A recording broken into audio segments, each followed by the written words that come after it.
Hey there, sister. Welcome back to the Girl Out of Order podcast. We are actually at the end of season one in 2026. I cannot believe it.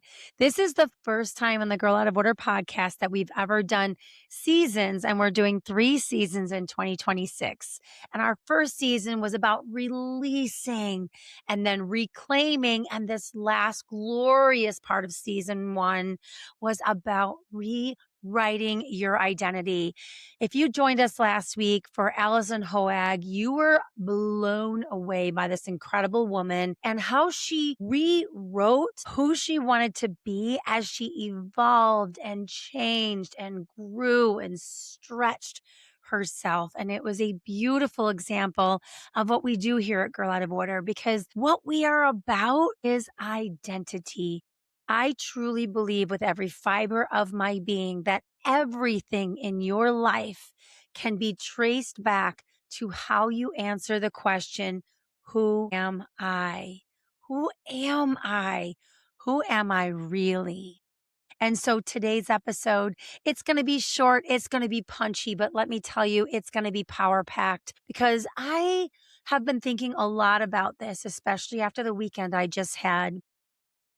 And I think it's time that we just wrap this up by rewriting what is possible.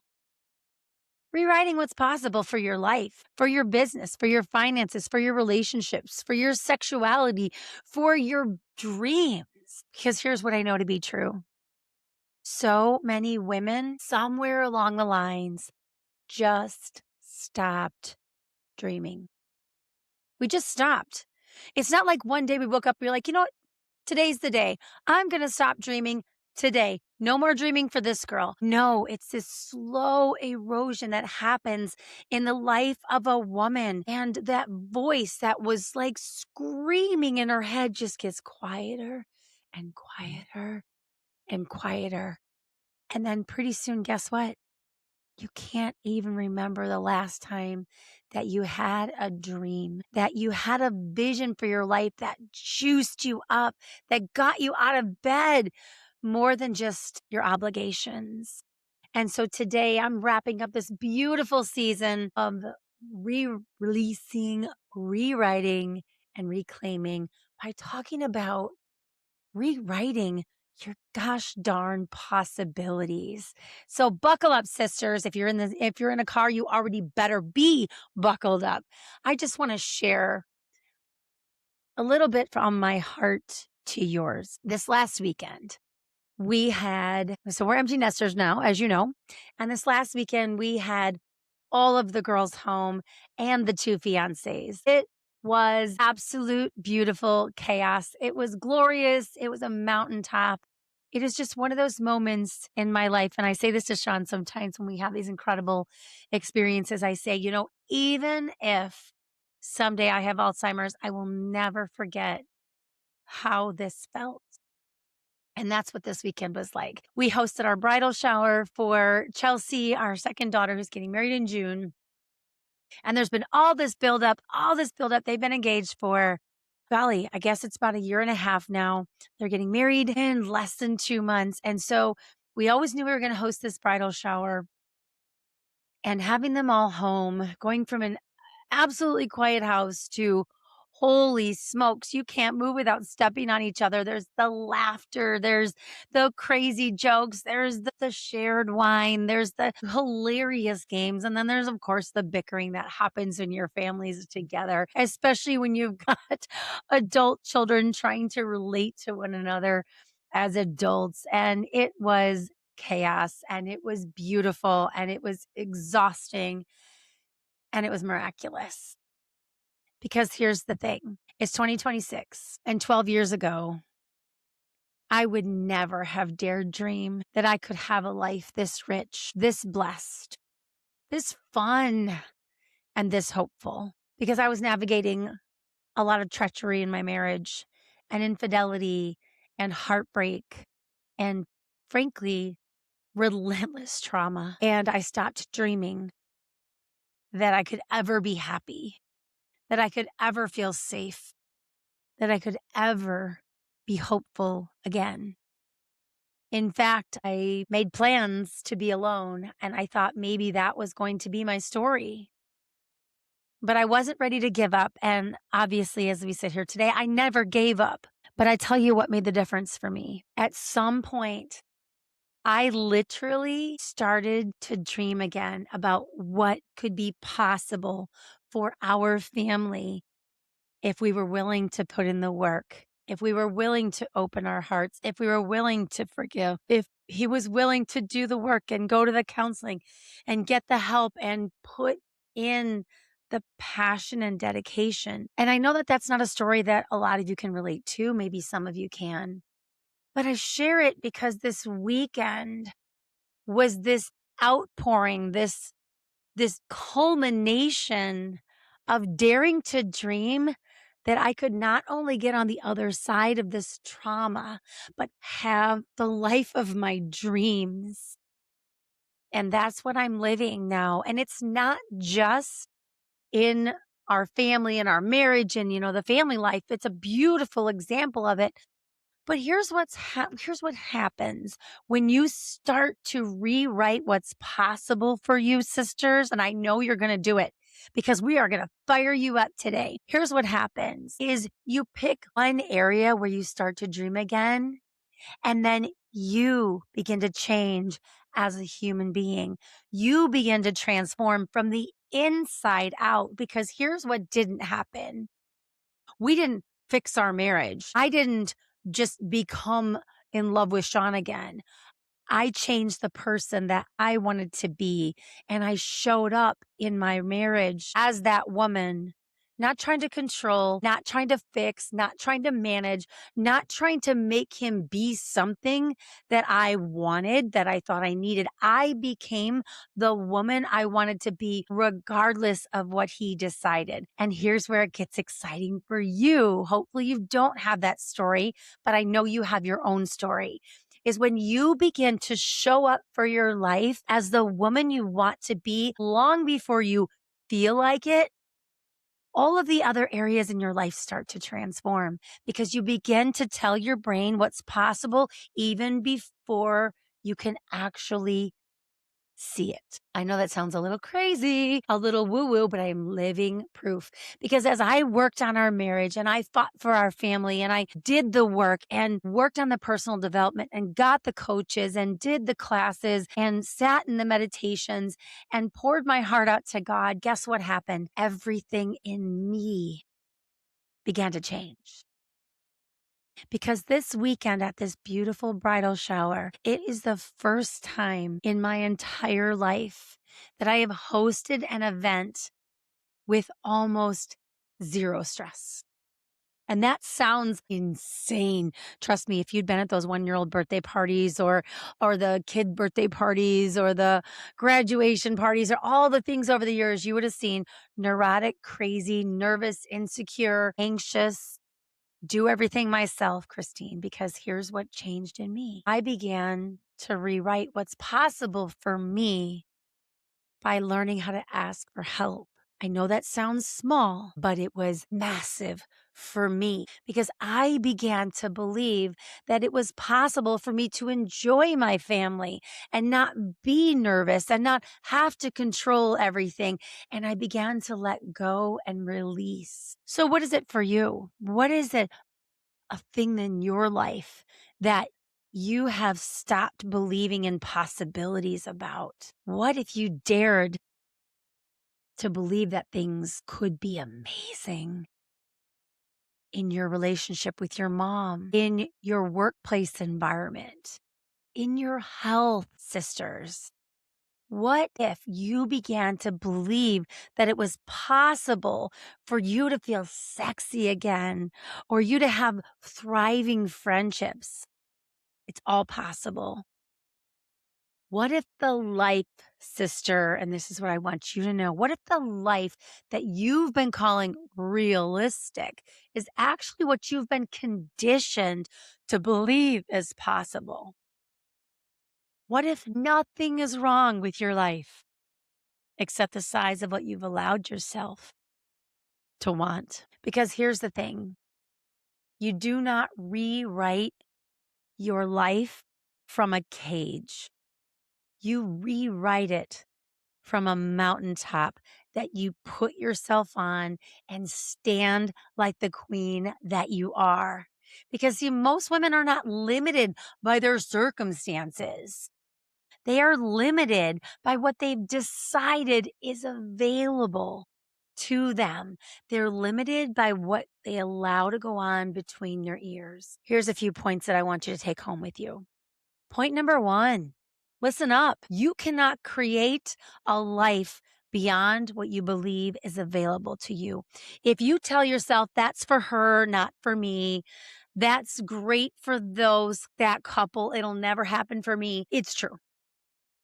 And if you believe I can have that, I can achieve that, I can earn that, I can feel that, also true. Also true. Because you're not lacking ambition, sister. You're operating inside invisible ceilings you set for your own beautiful life. Now, hear me out. I am not saying that trauma isn't real. I am not saying that your circumstances aren't challenging. What I'm saying is that there are invisible ceilings you've created that you can bust the hell through. So if you're saying to yourself, I just want to be comfortable, okay. I don't really need that much. Okay. That's for other women. Okay. You do not aim for what you want, you aim for what you believe you can have. Listen, I may get to 110 years old and never be a multimillionaire. It's possible that it might not happen, but I am never going to stop believing that wealth is mine, that abundance is flowing, and that expansion will always happen. Listen, I'm going to be publishing books at 100 years old. Hear me now, because I tell myself what is possible, and there are no ceilings for this woman. It's just not her thing. I think I've said this before, but I'm going to say it again because I could probably tell you this every single day. Your brain does not know the difference between what is real and what you tell her. So tell her you are an abundance goddess. Tell her that you are a sexy, vibrant, beautiful, gorgeous midlife queen. Tell her that you are focused and fierce and strong and resilient. And your mind's going to be like, yeah, let's go, girl. Let's get after it. Your past, sisters, is not proof of your limits. It is proof of your patterns.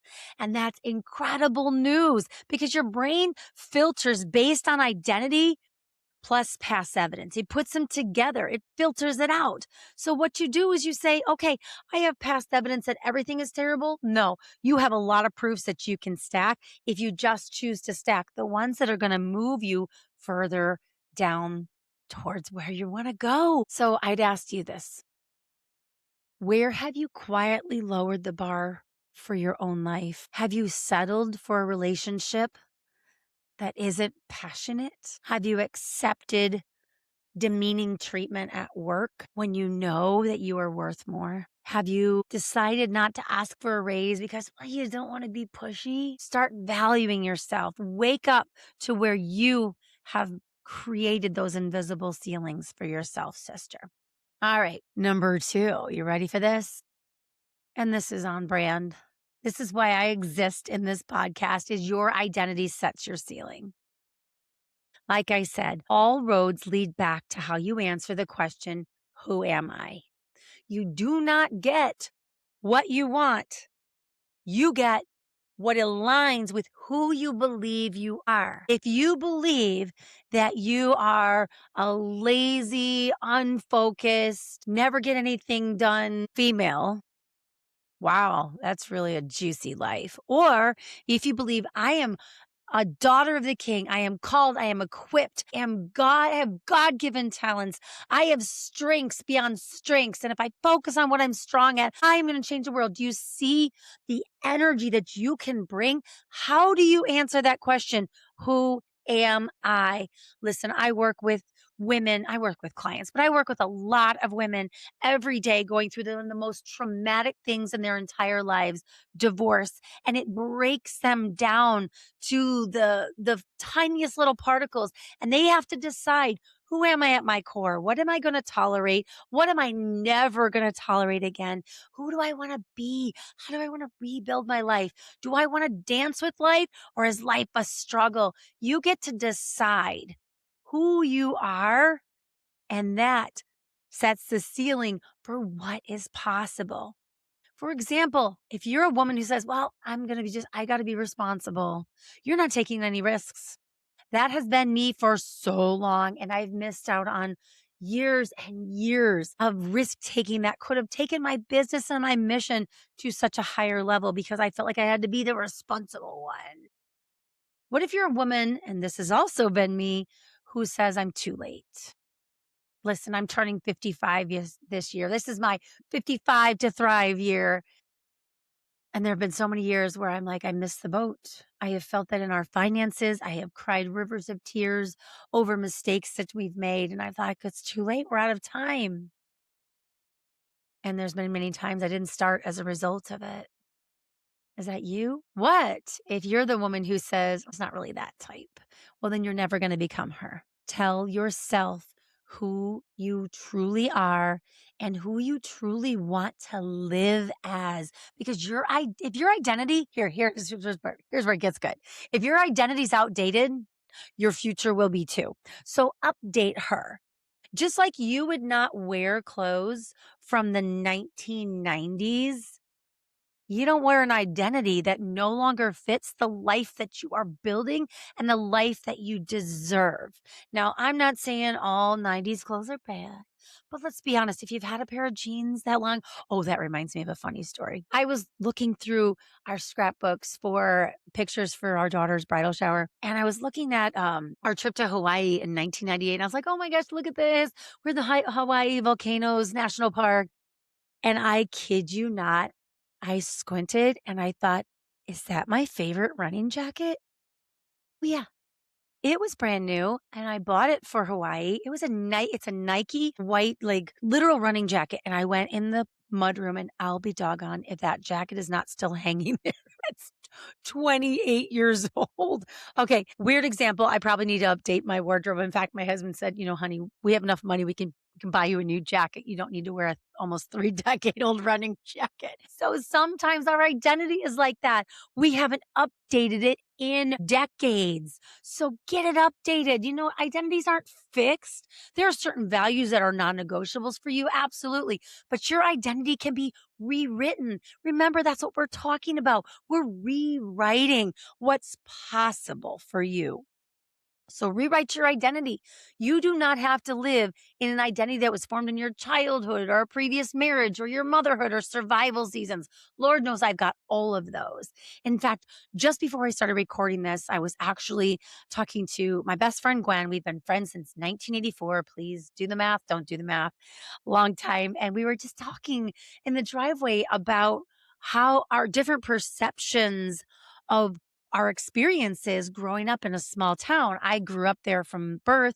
She moved in 8th grade and she's like, you were a townie. Like everybody knew you. You were accepted. And I'm sitting here thinking, I felt so different. I always felt like an outsider because I lived on the farm and I wasn't, long story short, we could choose to live in those old identities or we could update those things. So do it. You're not behind. You're just operating from an identity sister that no longer matches your capacity. Think about that. You get to expand your identity. You get to rewrite the woman you want to be. I don't know what age you are. I don't know what stage of life you're in, but I can tell you right now, me as a almost 55-year-old woman, running my own business, actually businesses, hiring staff, navigating adult children, bringing college kids home, planning weddings. Like I am living a beautiful life and I'm still reinventing because I'm menopausal now. I'm all the things. So how about you start updating your identity so you can rewrite what's possible? It's not the end, sister. It's not the end. You're not sliding into home base. You are rewriting the life that you get to live. And I'm telling you, midlife is the best time in life to do that. All right. So here's where it gets super tactical for you and a little bit more practical. Are you ready for this? You got to take aligned action. To rewrite what's possible, start taking aligned action. Like high knees, like stepping sister, let's go, let's go. High knees, high knees. I don't know why I said that, except that I always have this visual in my mind when I'm crossing a crosswalk or a street. I always like pretend to giddy up. So I'm moving along a little faster. So it's just a funny visual in my mind. But I hope it's in your mind too, because I need some step in here from you. You don't need to have a complete plan, but you do need to take steps if you want to rewrite what's possible for you. Okay. You don't have to wait until you have it all figured out. I've been doing that even recently. I've joined Mic Drop Academy. It's this 10-week incredible speaking cohort. And I have been hand wringing over every little thing. And as a result, I've gotten super far behind. And one of my friends that I've made in here, she's incredible. Her name's Lauren. And she said, stop it. Stop it. Take messy action. It does not have to be perfect. Done is better than perfect. So if you want to rewrite what's possible, start stepping, sisters. Waiting for certainty before you move is just fear wearing a sensible suit. You're just responsible. But you know what? Responsible does not change your world. Notice I didn't say change the world. You don't have to change the whole world, but you do get to change your world. Because here's the thing. The women who build lives they love, they truly love, like lives that get them so excited. They're not the ones who had it all perfect and figured out. They're the ones who moved and took messy action, as my assistant says. They moved with imperfect information and they figured it out as they went.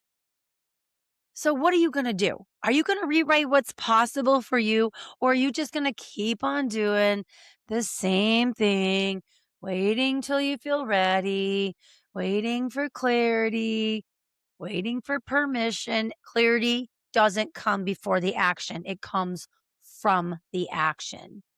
All right, sisters, you have been amazing. Thank you for joining us for this whole first season of 2026.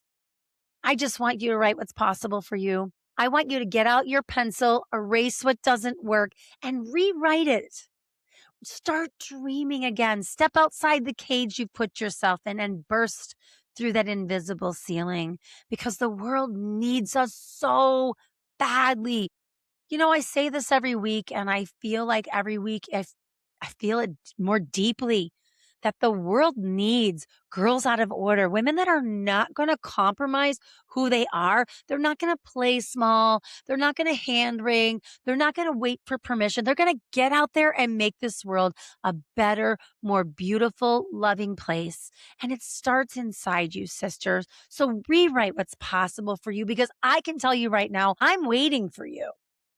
I am waiting for you, because the world needs what only you can provide. So don't hold out on me. Don't hold out on me, darn it. I need what you have. I need what you uniquely give. And you've got one shot at this big, beautiful life. We don't know how long we have. So make the most of it. Please, I'm begging you. Rewrite what's possible and then start freaking stepping. Okay, let's go. We're going to do this together. We're always in this together. And I'm super excited. We're starting season 2. I'm switching gears on you here. We're starting season 2, where we're going to talk about embodying our identity, expanding our identity, where I'm going to push you a little bit. Okay, a lot. And then enjoying our identity. So from May, June, July. So for the next 3 months, we're going to be in that part, that season 2. And it's going to be so much fun, because we've done a lot of the work, right? We've released, so we've reclaimed, and we've rewritten. Now we get to embody it. We have to go out and live a life that is in alignment with how we answer that question, who am I? We have so many incredible guests coming up in this season as well. So make sure you tune in, share this podcast with anybody you know that could use this. And please write us a review, give us a rating, because we want to keep expanding and keep being a girl out of order. I love you, sister, and I'll see you next time.